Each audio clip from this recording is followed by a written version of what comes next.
don't know what the intentions are of those people who are committing the crime. A brazen burglary in broad daylight. What happened just minutes after the suspects left the home that could have made this situation a whole lot worse.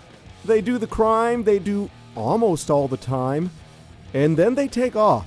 Doesn't make a lot of sense, but it does have one South Texas man on the run. And is it a political prank or taco terrorism? How a couple of local businesses made national news and got trumped in the process. South Texas Most Wanted starts right now. On any given day, there are more than 20,000 open warrants in Bexar County alone. You can make South Texas a safer place. Make the difference. Make the call.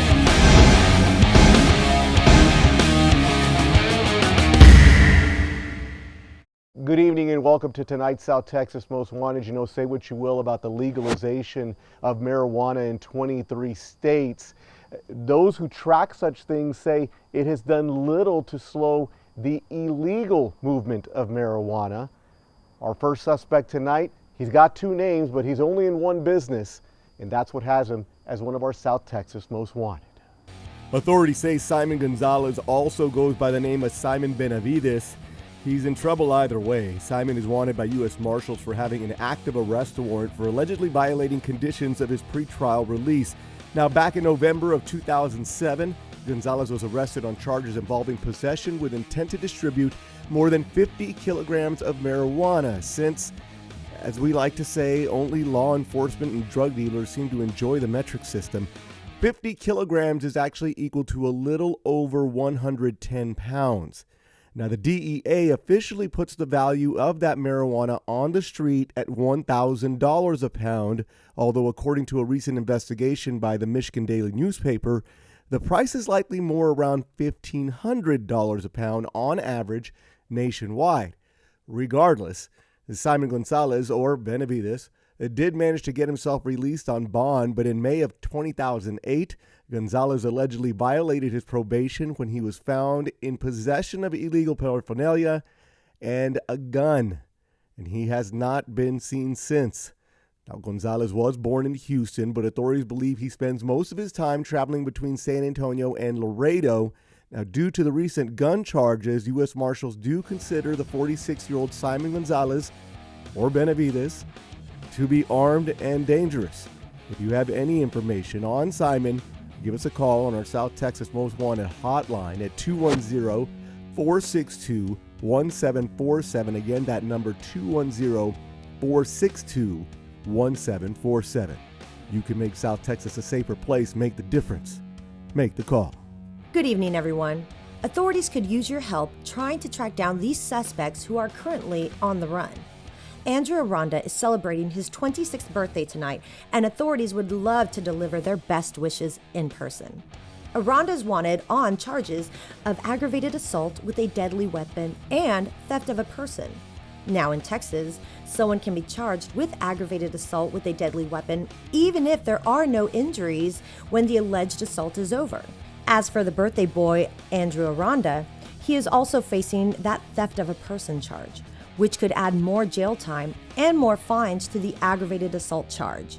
His last known address is on Montecielo Court, right near the intersection of East South Cross and South New Braunfels on the city's south side.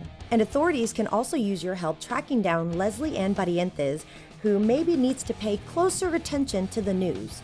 She is facing 2 charges of marijuana possession, and while marijuana use is now legal in 23 states in the U.S., say it with me now, Texas is not one of them. Barrientos was found to be in possession of marijuana of less than 2 ounces.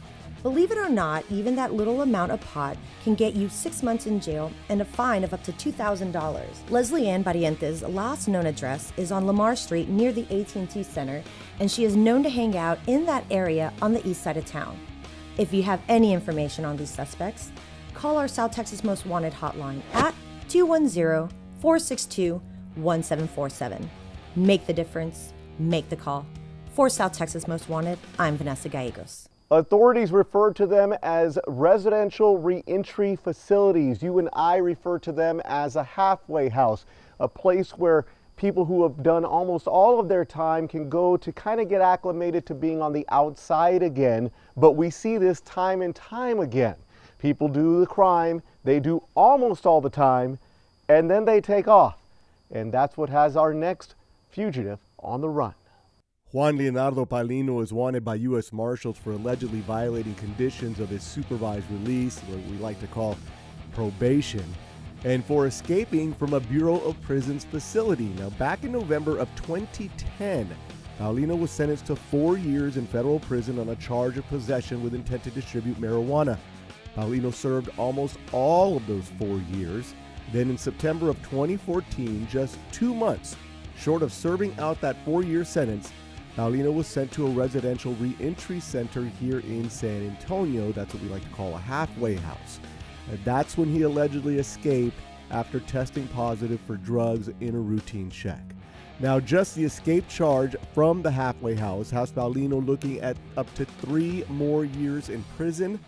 Paulino can be identified by a large tattoo on his abdomen that reads DCB. According to police, that stands for Dade County Blood. Authorities say Paulino has an extensive criminal history involving multiple drug convictions, and he is also known to carry a gun. The 50-year-old Paulino stands 5'1" and 150 pounds, so you're not likely to spot him in a crowd. He did grow up in Miami, Florida, which explains the Dade County reference in his tattoo, but authorities believe he may have found his way back to the San Antonio area. U.S. Marshals say they need the public's help to get this known drug dealer back in prison. If you have any information on Juan Leonardo Paulino, give our South Texas Most Wanted hotline a call. As always, make the difference. Make the call. Coming up, he is a full-time deputy in our Bexar County Sheriff's Department. He's a full-time college student as well, yet he is still finding time for children who are battling cancer in our community in a very unique way. Plus, your tips and information are already paying off in a big way. South Texas Most Wanted coming right back.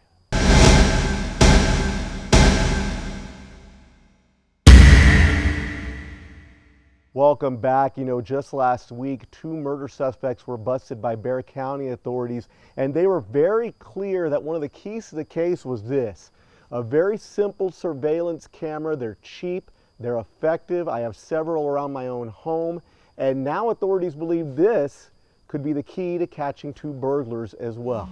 You don't know what the intentions are of those people who are committing the crime. A crime caught completely on tape with the homeowners walking in just minutes after it happened. The Bexar County Sheriff's Office wants your help in identifying 2 burglars caught on camera stealing musical equipment from a home on Pleasanton Road back on March 9th. We were fortunate whenever we discovered that there were surveillance cameras set up throughout this house. On the video, we see step by step what happened. We see these men drive up to the home. One of them gets out, starts petting a dog. He knocks on the door. When no one answers, he then walks over to a window, looks inside the window to see if anyone is inside the home. Whenever he realizes that no one is there, he then pushes in a window unit and makes entry.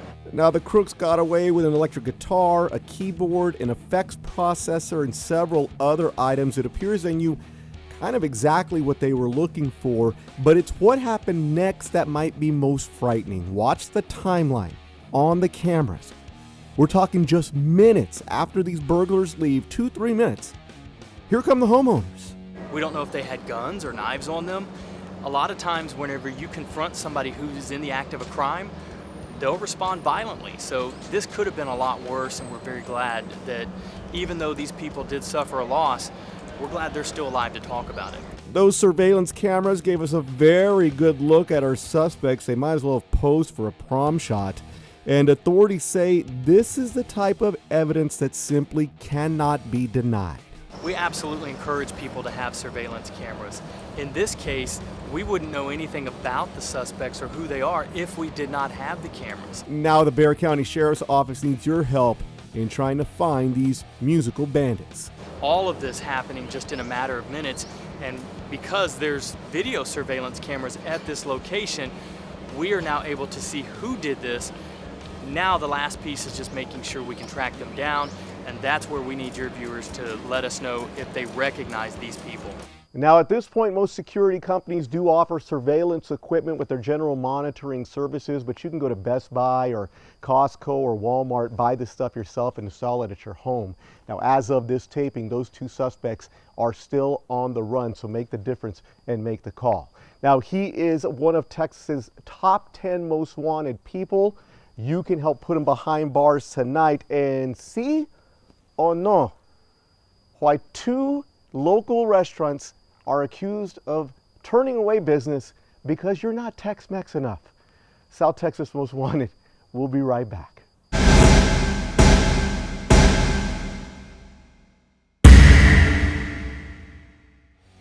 Benjamin Dominguez is wanted by the U.S. Marshal Service for having an active arrest warrant for allegedly failing to register as a sex offender. Back in 2001, Dominguez was sentenced to 2 years in state prison after being convicted of the charge of indecency with a 14-year-old child. Now, only months after being released from state custody, Dominguez was arrested again for indecent exposure and sent back to prison. Now, according to the Center for Sex Offender Management, this is not unusual. They say anywhere from 12 to 24% of sexual offenders will repeat the crime. Approximately 150,000 adult sex offenders are currently in state and federal prisons throughout the United States. Between 10 and 20,000 of them are released each year. We should point out that not all of those are child predators. In November of 2009, a warrant was issued for the arrest of Dominguez for failure to register as a sex offender. He is currently on the Texas Top 10 Most Wanted Fugitive list, and there is a $10,000 reward for information leading to his arrest. Authorities say Dominguez has a violent criminal history and is believed to hang out mostly in North San Antonio and Universal City. If you have any information on 49-year-old Benjamin Dominguez, give us a call on our South Texas Most Wanted hotline. The number there, 210-462-1747. Again, 210-462-1747. Make the difference. Make the call. Your tips and information are paying off in a big way. In just the first 10 weeks of the show, 7 of the fugitives that have been featured on South Texas Most Wanted are back behind bars. That includes 2 men charged with murder. Now here are 2 more suspects who, partly thanks to you, are no longer on the run. Jacob Palacios found out the hard way that there is no hiding from the long arm of the law. The 31-year-old is charged with aggravated sexual assault of a child. Now, because this involves a child, this is a very serious crime in Texas, where these types of cases have received a lot of attention from state lawmakers. Depending on the age of the alleged victim, this is considered a first-degree felony with a minimum prison sentence of 25 years. Now, it is not a surprise that Palacios wanted to get out of Bexar County. But imagine his surprise when authorities arrested him as he walked out of a business in Fort Worth, Texas. Also tonight, authorities have caught up with Albert Gomez. The 31-year-old is charged with possession with intent to deliver a controlled substance in the area of 4 to 200 grams. Texas has an unusual way of defining a controlled substance.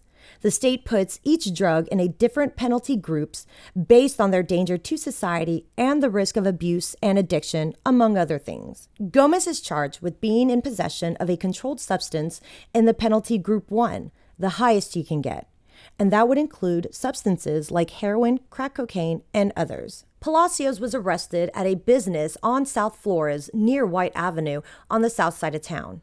Now, if found guilty, he is facing a minimum of 2 years in prison, or even up to 20 years. You can and are making South Texas a safer place. Make the difference, make the call. For South Texas Most Wanted, I'm Vanessa Gallegos. It is presidential campaign season, and campaigns can get ugly, but you get Mexican food involved, and okay, now we're taking it just a little bit personal. How a couple of local Tex-Mex favorites got trumped into the campaign mania. Our JT Street has this week's, they say you did what?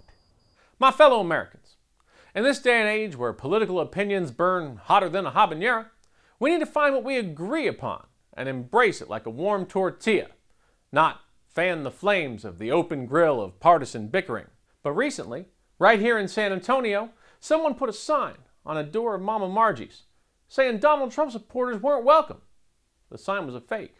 Then, a short time later, another sign appeared in front of a Taco Cabana. That sign said, quote, you can't have your taco and eat it too.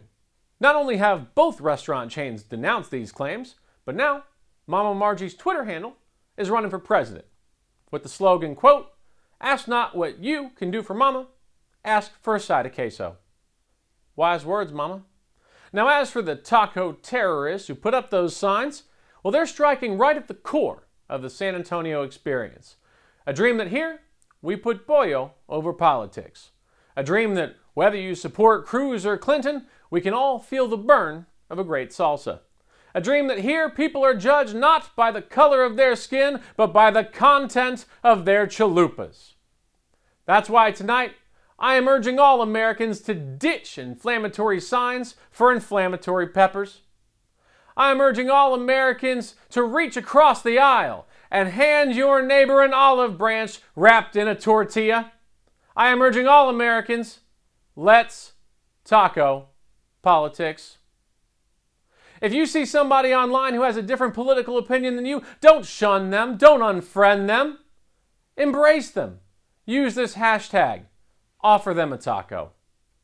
Because no matter what you believe politically, it's a lot harder to argue with your mouth full. Thank you, and God bless tacos. I love it. Hashtag Let's Taco Politics. Trust me, if you hashtag that, JT Street will respond. He simply has too much time on his hands. Still to come, he spends his day focusing on the citizens of Bexar County and his nights helping children who are battling cancer refocus on what really matters. South Texas Most Wanted. We'll be right back.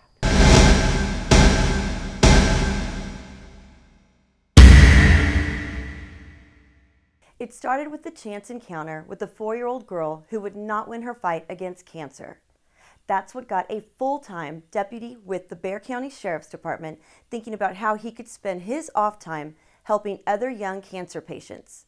James Ma is taking his love of photography and art to develop a project he calls Focal Point to help change the focus of children who are in the fight of their lives. And that's what makes him a South Texas difference maker. So last year in February of 2015, we had a girl named Jaylene. She came down to the courthouse.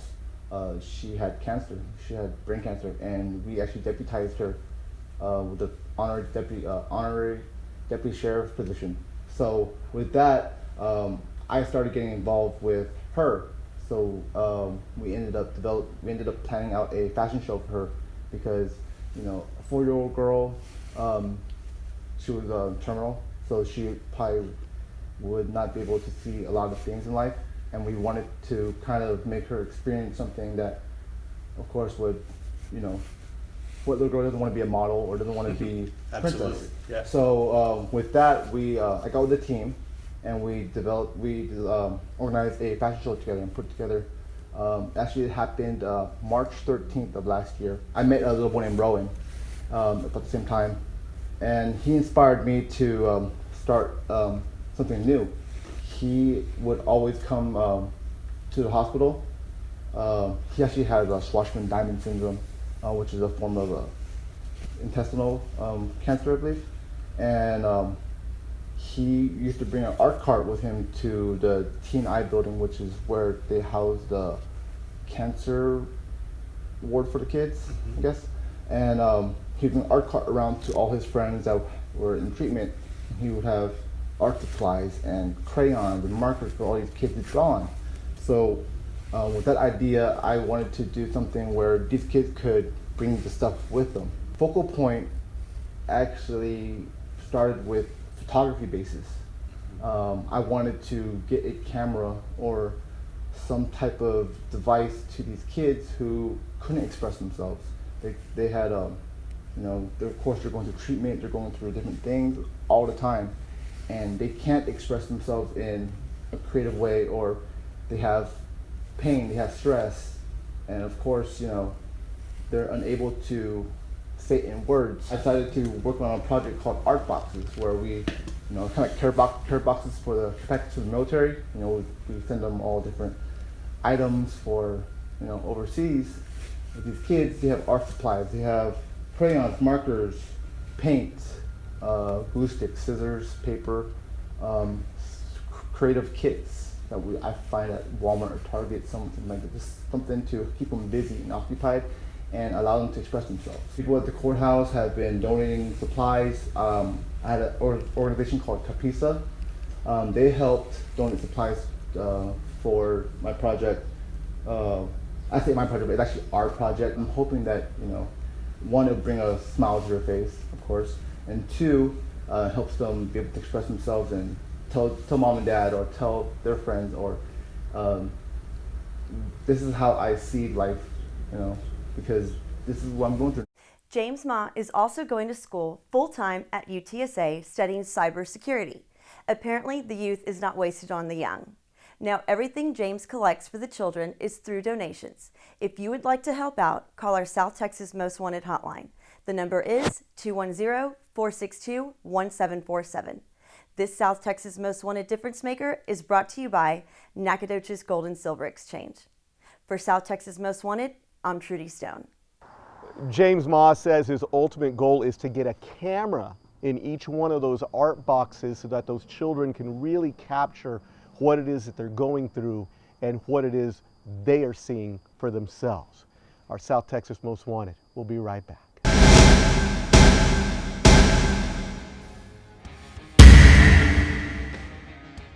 Before we let you go, a quick look back on some of the fugitives we have featured tonight. Authorities say Simon Gonzalez also goes by the name of Simon Benavides.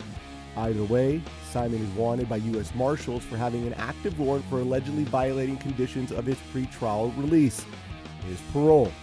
Back in November of 2007, Gonzalez was arrested on charges involving intent to distribute more than 50 kilograms of marijuana. According to authorities, that is worth well over $150,000 on the street. Gonzalez was born in Houston, but officials believe he spends most of his time traveling between San Antonio and Laredo.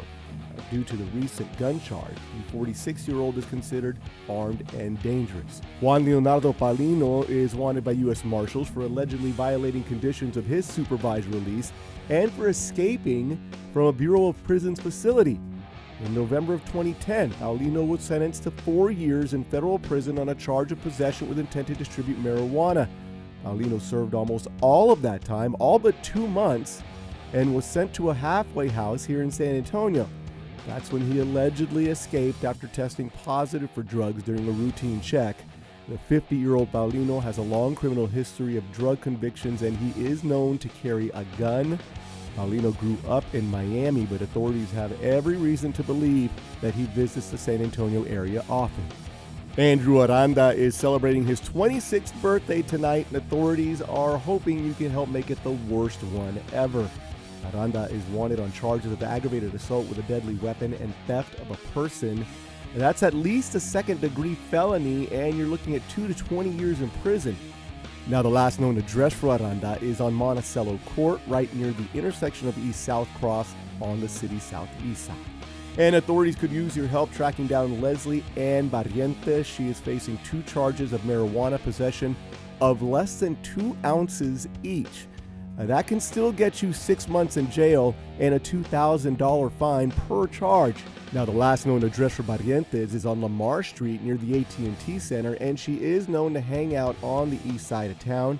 If you have any information on any of these suspects, call our South Texas Most Wanted hotline at 210-462-1747. Again, that number, 210-462-1747. That's going to do it for us tonight. Remember, hashtag Let's Taco Politics. Do it. You will get a response. Thanks for staying up late with us. Remember, you can make South Texas a safer place. Make the difference. Make the call for all of us working late tonight.